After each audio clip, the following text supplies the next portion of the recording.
6/3/2026 சனி பயிற்சி பலன்கள். மிதுன ராசி, திருவாதிரை நட்சத்திரம். ஒரு விஷயத்தை முடிக்க அலைச்சல் ஏற்படும். எந்த ஒரு விஷயத்தையும் முடிக்கணும் அப்படின்னா தேவையில்லாத அலைச்சல் இருக்கும். அடுத்தவங்க காரியத்தில் தலையிடாதீங்க. நீங்கள் உண்டு, உங்கள் வேலை உண்டு அப்படின்றதில் நீங்கள் கவனமாக இருங்க. ஏன்னு கேட்டிங்கன்னா, அடுத்தவங்க விஷயத்தில் தலையிட்டிங்கன்னா தேவையில்லாத வம்பு வழக்கு வரும். அதில் உங்கள் பேர் தான் அடிபடும்.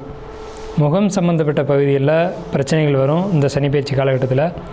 குறிப்பாக தலை சம்மந்தப்பட்ட தலைவலி, இந்த மாதிரியான பிரச்சனைகள் வரும். குடும்பத்துக்குள்ளே கணவன் மனைவிக்குள்ளே பிரச்சனை வரும். மியூச்சுவல் அண்டர்ஸ்டாண்டிங் ரொம்ப முக்கியம். கோபத்தை தவிர்த்துக்கணும். ஏன் அப்படின்னா அந்த தலைவலி இதெல்லாம் வருது அப்படின்றதுனால கோபத்தை தவிர்த்துக்கணும். வயசானவங்க, குறிப்பாக வயசானவங்களாக இருந்தீங்க அப்படின்னா ரத்தம் சம்மந்தப்பட்ட பாதிப்புகள் வர்றதுக்கான வாய்ப்புகள் அதிகமாக இருக்குது. கண்டிப்பாக காம்பவுண்டு பிரச்சனை, டாக்குமெண்ட் பிரச்சனை, எழுத்து பிரச்சனை, பத்திர பிரச்சனை, புதிய நண்பர்களால் பிரச்சனை, இதில் ஏதோ ஒரு பிரச்சனைகள் உங்களுக்கு வரலாம்.